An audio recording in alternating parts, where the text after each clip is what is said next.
Dando continuidad a las conferencias, nos corresponde presentar al magíster José Luis Galíndez de la República Bolivariana de Venezuela con la conferencia La problemática de los precios de transferencia en América Latina en el marco de las acciones propuestas por la OCDE y su plan de acción BRICS. Primero que todo, muy buenas tardes.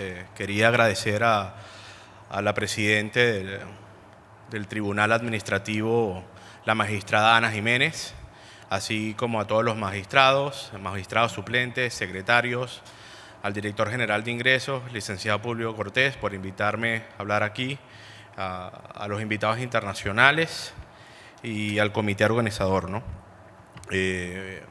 Yo voy a hablar sobre las acciones del BEX en el contexto de los precios de transferencia y su impacto en el control fiscal de las operaciones entre partes vinculadas y en América Latina. Yo no voy a repetir algunos conceptos ya hablados por mi compatriota María Carolina. Yo voy a hablar sobre conceptos más de las propuestas existentes, de las acciones que están planteadas y que son un debate y son centro del foco de la tributación actual internacional, ¿no? Y yo voy a presentar el siguiente contenido.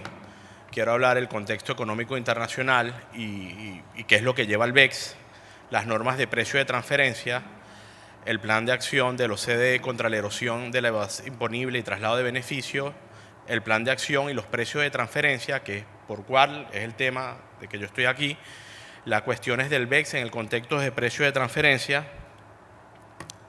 algunas propuestas del plan de acción de precio de transferencia, los problemas de precio de transferencia en América Latina, del acuerdo político a la normativa tributaria y algunas conclusiones.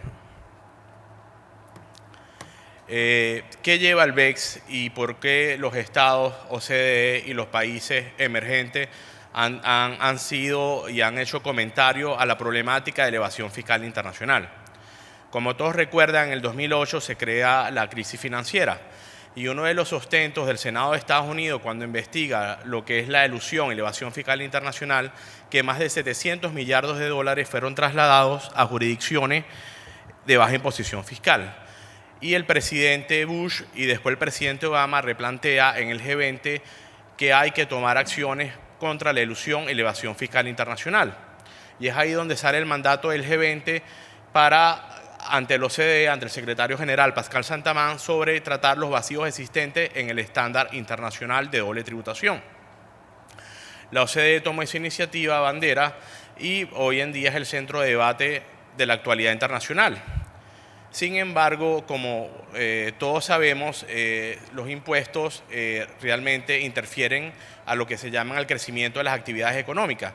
Y el estándar que se busca es que exista recaudación tributaria con el relanzamiento del crecimiento, que no solamente las obligaciones tributarias por parte de los recaudados. Y eso es lo que llamamos repensar el estándar internacional de la tributación. Cuando nosotros vemos el modelo convenio OCDE y las directrices de precio de transferencia del OCDE, siempre se hablaban principios de residencias, ¿no? Y en los últimos años las economías emergentes han sido pilar en el crecimiento económico mundial. Entonces ahorita se debate en un esquema residencia-fuente, donde se tribute, donde se generan las verdaderas manifestaciones irreales de riqueza, ¿no? Y bueno, desde la Sociedad de Naciones Unidas y la OCDE, se crea el modelo convenio de no doble tributación y en la actualidad hay más de 3.500 convenciones fiscales.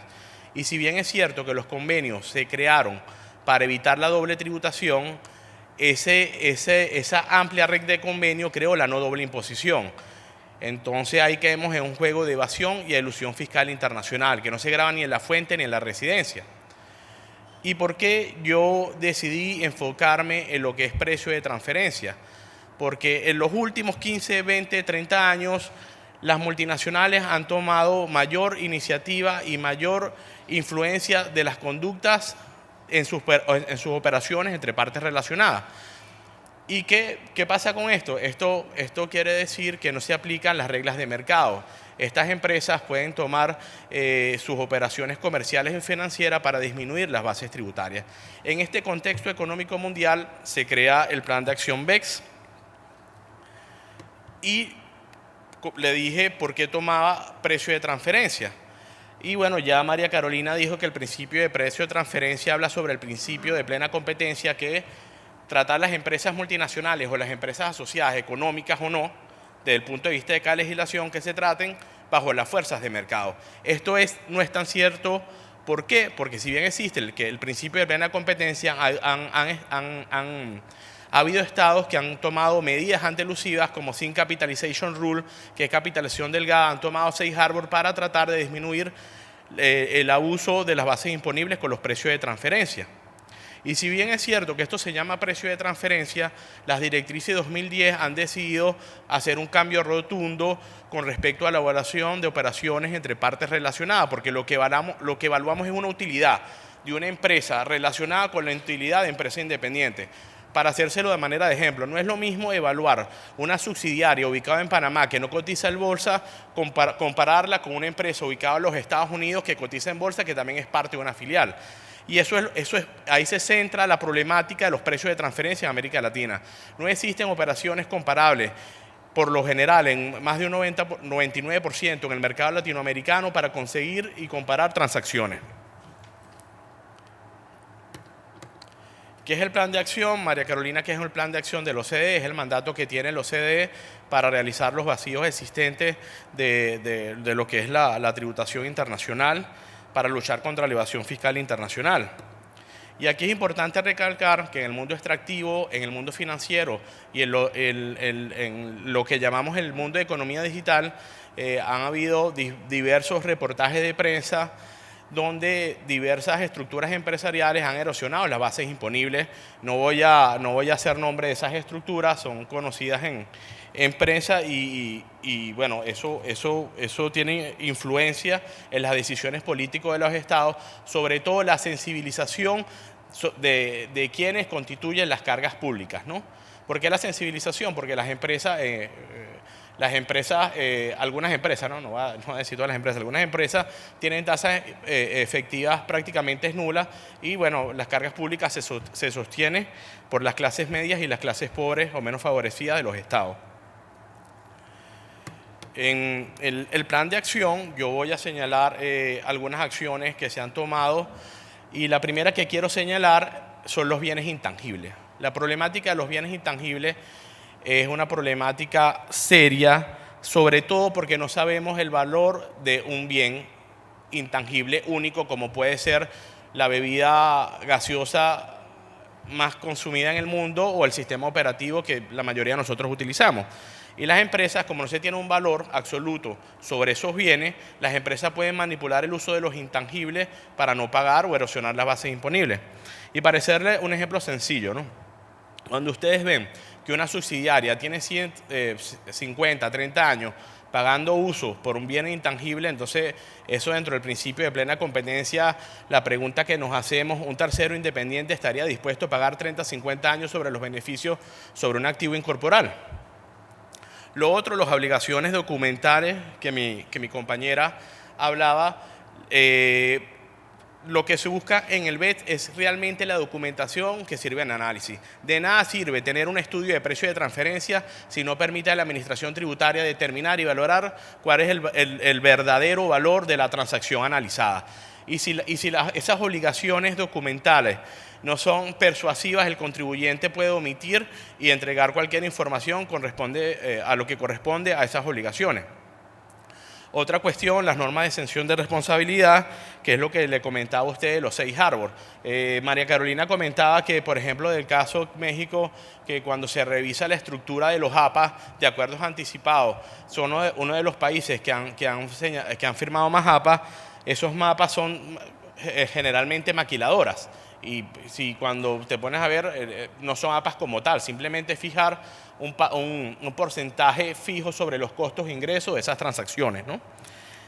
Y ahí se analizan dos APAs, a diferencia de la Unión Europea y Estados Unidos, que sí han tenido una política más agresiva con respecto a tratar esto en acuerdos anticipados. Otra cuestión es la reorganización de empresas. Así como la planificación fiscal En la mañana hablaban lo que es beneficiario efectivo y el abuso de tratados. También existe un tema en boga que es la reorganización. Los grupos multinacionales trabajan con su sinergia y ese trabajo con la sinergia o reestructura puede llevar que se erosionen las bases imponibles con respecto a dónde localizar las funciones activos y riesgo. Yo puedo reorganizar mi estructura empresarial en Luxemburgo sabiendo que Luxemburgo tiene un trato preferencial para el desarrollo de ciertos intangibles, ¿no? Por citar un ejemplo, ¿no? Y lo otro, que es un tema bastante álgido, es el tema de las deducciones de los intereses. Cuando desde 1930 o más allá, mi profesor Carlos nos puede señalar, se ha hecho, en la mayoría de los países los intereses son deducibles. Y con el problema de no doble imposición, los intereses como tienen un tratamiento preferencial, no hacen ni que se agraven ni en la fuente ni en la residencia, ¿no? Y también se hace una simulación con otros pagos financieros, que es una simulación de intereses. Y hay algo que también comentaba el señor Pascal Santamán, sobre la transparencia y la sustancia. En lo que refiere a América Latina, tú no puedes tener una estructura valorada en $1.000 millones y tenga una tasa de efectivo de impuesto a pagar cero. Entonces, ¿qué ha hecho la OCDE en el 2007, 2010, 2012, 2013 y 2014? El enfoque de funciones, activos y riesgos. Tú deberías compensar empresa asociada según tus funciones, según tus activos y los riesgos que estás asumiendo. Si tú corres el riesgo de elaborar un intangible de desarrollo, si tú gastas 20 millones por desarrollar un intangible de desarrollo, tú debes tener una compensación en función a ese intangible. La otra cuestión que es un tema siempre discutido en tributación internacional es establecimiento permanente. La OCDE en el informe de 2007 de los ingresos atribuibles al establecimiento permanente aplica el enfoque de entidades separadas, que es funciones, activos y riesgos. ¿Y qué quieren decir? Que con el uso abusivo de los establecimientos permanentes, las funciones, activos y riesgos que asumen esos establecimientos permanentes deberían ser compensadas. Los métodos basados en beneficios, a veces en la práctica, le puedo dar mi apreciación cuando estaba en Venezuela, muchos contribuyentes descartan el método de división de beneficios porque es subjetivo, ¿no? Y en lo que son la zona euro y los países del OCDE es uno de los métodos más utilizados, sobre todo para la valoración de intangibles. La otra cuestión es riesgo y capital, ¿no? Y aquí pongamos especial atención, ¿no? A veces los capitales o los riesgos no están siendo recompensados, ¿no? Especialmente en los países emergentes. Si nosotros vemos lo que es la ración ENVI o riesgo país, si tú haces una inversión en un país que tenga un riesgo considerado, debe ser considerada la inversión de igual valor, ¿no? Y otras transacciones de alto riesgo, que es como la de los commodities, que yo hablaré de eso más adelante. Si bien ello no estaba en el plan de acción inicial, la OCDE saqué un draft de commodity donde señala el riesgo de ciertas estructuras de exportación de materias primas, ¿no? Que es el caso natural de América Latina, ¿no? Y bueno, la OCDE en las cuestiones del BEPS, la acción 4 señala la erosión de base a través de la deducción de intereses y otros pagos financieros. Yo les invito a leer los comentarios de la consultación pública sobre las estructuras señaladas. A veces simplemente con ver estas estructuras les permite a usted analizar la estructura local que están analizando, ¿no? La prevención de la competencia fiscal perniciosa. Entonces, bueno, ahorita, ¿qué es la competencia fiscal perniciosa? Es posible que yo traslade mis intangibles o mis centros de manufactura a jurisdicciones que tienen tratamientos fiscales mucho más preferenciales, por llamarlo de un modo. La prevención del abuso de la tributación de las rentas derivadas de extracción de recursos naturales. A veces vemos en América Latina los países que exportan materia prima, que la tributación en la fuente es prácticamente nula con la industria extractiva. Han ido unos casos bastante nombrados en lo que es Perú, Chile. En Chile, en el sector de cobre, el CRI de Chile ha manifestado inconsistencia sobre el fondo de las operaciones. Y realmente el ejemplo que quería dar era, por ejemplo, si yo exporto, y voy a hablar de mi país, Venezuela, hago una exportación de crudo a Bahamas, ¿no? Y en Bahamas no hay una refinería. Entonces, esa exportación va dirigida a una refinería ubicada en la costa este de los Estados Unidos. Entonces, ¿existe fondo sobre forma en esa transacción? Yo pienso que no. Entonces, ¿qué es lo que busca la OCDE con respecto a eso? Evitar el uso de intermediarios en lo que es la industria extractiva, ¿no?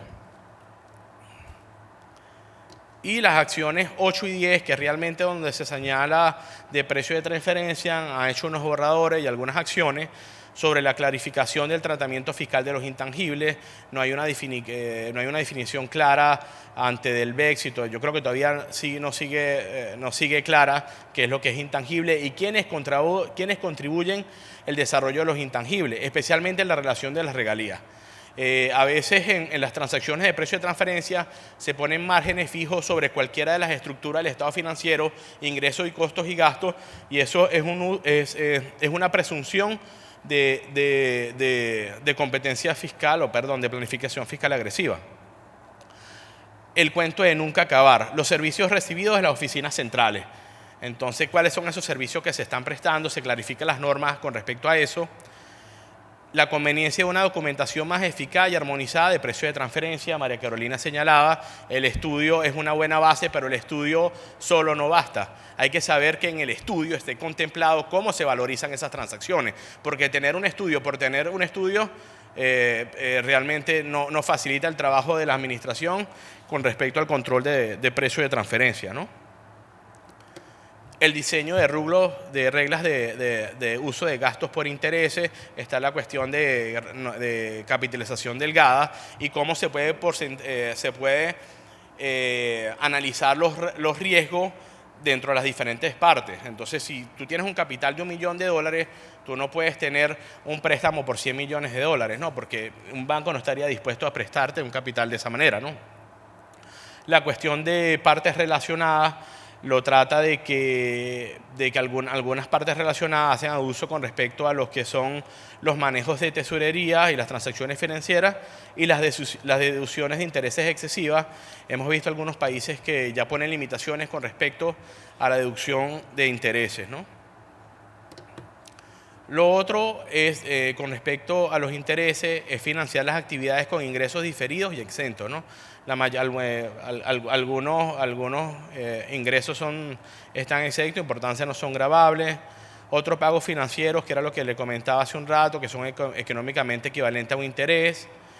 Este papel del BEX hace una guía de precio de transferencia sobre valoración de transacciones financieras entre partes vinculadas. Igual les invito a que la revisen. Le comentaba que con respecto a las guías del 2010, ahorita existe una definición más amplia de intangibles. También actividades que crean valor importante relacionada con intangibles recibirán una remuneración adecuada, ¿no? La ausencia de comparable, existencia de técnicas de valoración disponibles.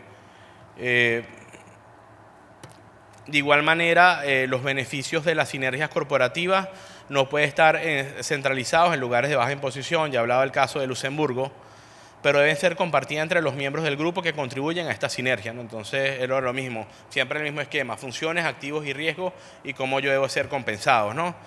La guía sobre las ventajas de ubicación, entonces existe una guía de ventajas de ubicación por dónde se deben centralizar estos intangibles.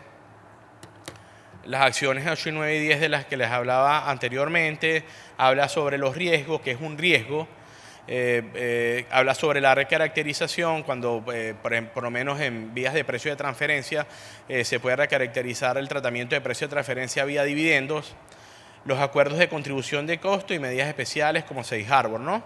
Y ligado con la acción 4 del plan existe un borrador sobre transacciones financieras que complementa la acción 4, que era la que le hablaba anteriormente con respecto a los intereses.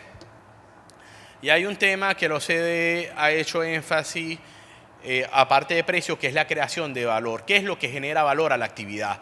Si su actividad genera valor, eso así debería estar compensada y así debería ser tributada. También habla las circunstancias, de manera de ejemplo, cuando tienen que ser recaracterizada, como es el caso de dividendos o intereses, hace una mayor ampliación sobre el método de división de beneficio, profit split, en el contexto de las cadenas, de cadenas mundiales de valor, ¿no? Y con respecto a los commodities, en precio de transferencia, María Carolina le comentó lo que era el CUT. La OCDE hace énfasis que el CUT es aplicable para las transacciones financieras sobre los precios cotizados. En Latinoamérica ha habido una escuela que llaman el sexto método, que en verdad no es un sexto método, es un mecanismo de control para la exportación de commodities que según lo que tengo entendido yo, crea problemas de doble imposición, ¿no? En lo particular, yo creo que no estoy de acuerdo con la escuela del sexto método, creo que el CUT es aplicable para los que son commodities. Creo en la aplicación del principio de plena competencia.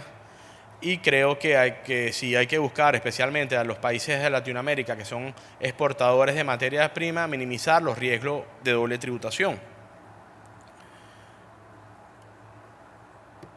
Y ahora vamos con la documentación, ¿no? Se llegó a un consenso con respecto a lo que es el master file, el archivo local y la plantilla de informe país por país. Yo creo que eso va a ayudar mucho a las administraciones tener un control sobre las operaciones, porque te permite, por ejemplo, si una entidad está ubicada en Panamá, quiere saber cómo se reparten los riesgos en los otros países y cómo esos países están siendo recompensados por las funciones, activos y riesgos que están asumiendo, ¿no? Este resumen se muestra las ganancias, las ventas, los empleados, los activos y dónde los impuestos son pagados. Y esto, ya que hablamos que transparencia, permite saber cuánto paga una entidad en mi país, ¿no? También esto permite a la administración una herramienta útil para la evaluación de riesgo. Entonces tú ves que la estructura de los activos de un país, mi país tiene 50% de los activos, debería tener una remuneración por los activos que la empresa está asumiendo, ¿no? Un tema álgido de las discusiones del BED es la confidencialidad de la información. Han habido casos en Latinoamérica que la información ha sido difundida y lo que se trata es que esa información se maneje confidencial para evitar cualquier tipo de práctica nociva, ¿no? La implementación de documentación, se espera que exista en América Latina una implementación en el corto y mediano plazo y que sea factible para los países administrar toda esta información. Ya hablamos de esto. Y ahora, ¿qué es lo que está pasando en América Latina? El CIAT ha hecho un trabajo interesante con respecto a la problemática de precio de transferencia y un problema que la mayoría de los que están aquí son abogados, es el problema de legislación. María Carolina señalaba que sí existen bastantes países en América Latina que tienen legislación de precio de transferencia, pero esa legislación presenta deficiencia y el control para las administraciones tributarias. Entonces hay que buscar una legislación mucho más fuerte y mucho más persuasiva, desde mi punto de vista, que permita a aquellas empresas que tienen precio de transferencia valoren sus transacciones como se trasasen independientes. Lo otro de la capacitación de los inspectores es uno de los motivos por el cual el licenciado Publio Cortés me contrató a través del BID. Hay que formar a los inspectores para saber cómo se van a valorar esas transacciones y cuál es el impacto fiscal más grande sobre ciertas transacciones, ¿no? Y uno de los temas que también comentaban es las cadenas globales de valor. Yo quiero saber cómo es la cadena global de distribución sobre el sector automotriz y yo quiero saber cómo esos beneficios.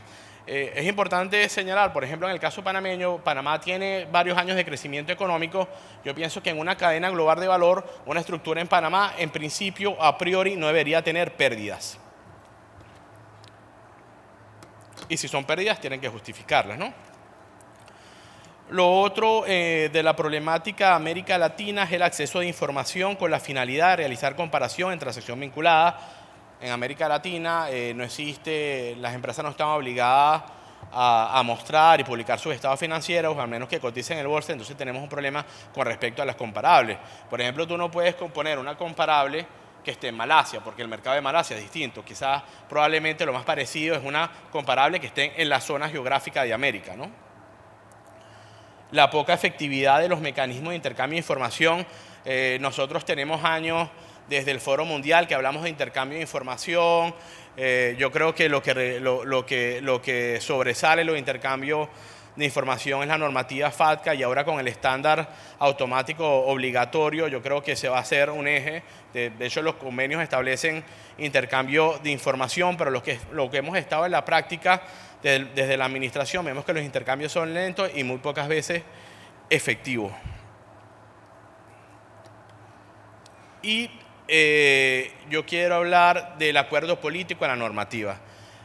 Todos estos compromisos que está haciendo el BEX va a llamar y va a reconsiderar lo que son las directrices de precio de transferencia de la OCDE.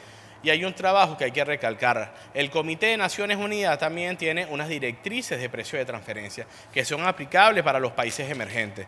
En lo particular, yo creo que hay que hacer un mix en las dos que permita, por un lado, grabar los ingresos de las fuentes y por otro lado, tratar de estimular la inversión. Y bueno, también se habla sobre el modelo de convenio tributario de la OCDE, un modelo convenio multilateral de implementación. Eso yo no sé desde el punto de vista de las legislaciones domésticas en América Latina, los países que no son OCDE están obligados a acoger ese convenio multilateral, ¿no? Voy a leer mis conclusiones de todo lo que les he hablado. He tratado de sintetizar porque no es fácil hablar de último, ¿no?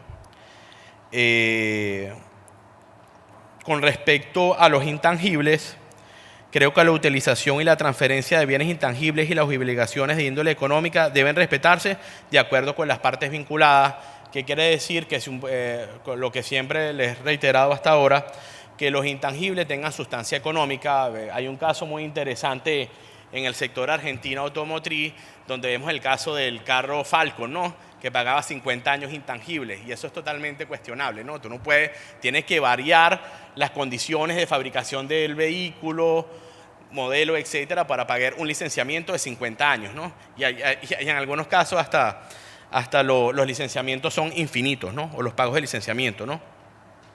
Lo otro, la simplificación de las obligaciones documentales para evaluar los riesgos de transacciones entre partes vinculadas y realizar un mejor análisis en la cadena global. Yo creo que con el Master File, el Country File y el Country by Country Reporting, eso va a simplificar el análisis. Como yo les comentaba, nada sirve tener un estudio de precio de transferencia si ese estudio no sirve a la administración valorar las transacciones, y si ese estudio no sirve, la administración tiene que reelaborar el trabajo de esa valoración, ¿no? Lo otro, los aspectos relativos a la reorganización de empresas y en particular las cuestiones relativas a la distribución de riesgo y entre empresas vinculadas. En América Latina a veces nosotros tomamos cosas a la moda, entonces bueno, se tocó reorganización, entonces todas las empresas se empiezan a reorganizar.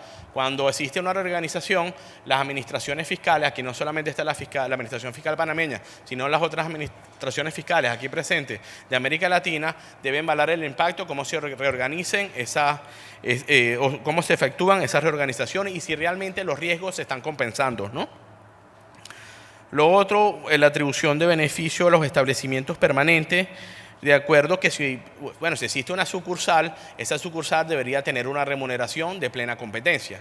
Y sí pienso que en algunos casos las sucursales pudiesen estar obligados a la normativa de precio de transferencia. La otra conclusión que tengo es con respecto a los commodities. Yo creo que en América Latina tiene que tener un enfoque de la fuente con respecto a precio de transferencia, sobre todo que algunos commodities son recursos naturales no renovables y el día que se agoten los estados tienen que repensar sus finanzas públicas, ¿no?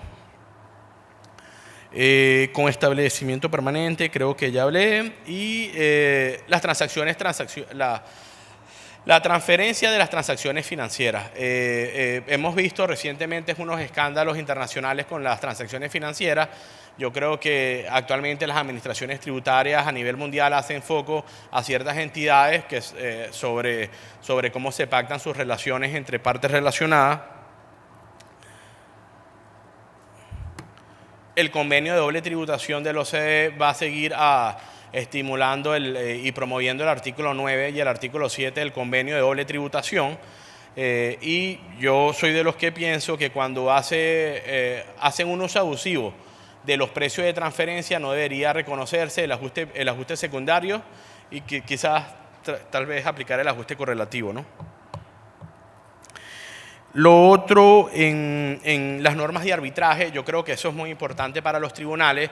En el seno de la Unión Europea, primero se hicieron procedimientos de arbitraje de precio de transferencia que no tenían obligación de resultados. Con las normas del BED lo que se busca que existe obligación de resultados. En las jornadas que he recorrido y se ha hablado en Latinoamérica, este es un tema que por lo general las autoridades judiciales no son competentes en el tema y terminan peritos decidiendo sobre decisiones de plenas competencias. Entonces el procedimiento de arbitraje es que la administración se busca un perito, el sistema judicial se toma un perito y existe un intermedio que decida sobre las transacciones, ¿no? Y sí creo en lo particular de las normas de arbitraje. Por último, yo creo que este es un tema que no tiene que tratarse de manera aislada. Yo creo que el proyecto que hace el OCDE, donde se hace invitación pública de los países emergentes y también de las ONG, es necesario replantear el modelo de tributación internacional, porque como yo les señalaba a ustedes en principio, hubo una óptica a nivel mundial que los países tenían que firmar convenios de doble imposición y ahora crearon lo que es el problema de no doble imposición. Entonces hay que tener cuidado si es práctico para un país administrar un convenio o un modelo a seguir con respecto a establecimientos permanentes y normas relativas a precios de transferencia. Y bueno, yo cuando llegué a Panamá en enero, lo primero que vi en este aeropuerto, esto siempre yo lo cito, yo creo que hay que buscar resultados distintos y, como decía Einstein, no hacer siempre lo mismo. Creo que tenemos que replantear y cuestionar todos estos debates. Hay normas que serán aplicables para Panamá, Bolivia, Venezuela, la Argentina, y hay otras que no. Y cada estado, en su principio de soberanía tributaria, debe acoger estas normas como mejor le parezca y como mejor le sean prácticas, ¿no? Y una de las cuestiones que yo, por ejemplo, pienso y siempre digo en estos tipos de charlas, hay que buscar el sostenimiento de las cargas públicas a través de la vía impositiva, ¿no? Yo creo que ahorita Panamá tiene una buena oportunidad, dado el crecimiento económico, de replantear su sistema tributario y buscar que los gastos públicos se sustenten sobre las cargas públicas de los ciudadanos y también de las empresas, ¿no? Y si vemos desde el punto de vista de capacidad contributiva, una empresa multinacional tiene mayor capacidad contributiva que un ciudadano común. Muchas gracias y estoy atento a cualquier pregunta o respuesta, y si quieren, si es una pregunta, si son muchas preguntas, las podemos tratar en el break, ¿no? Muchísimas gracias y muy buenas tardes.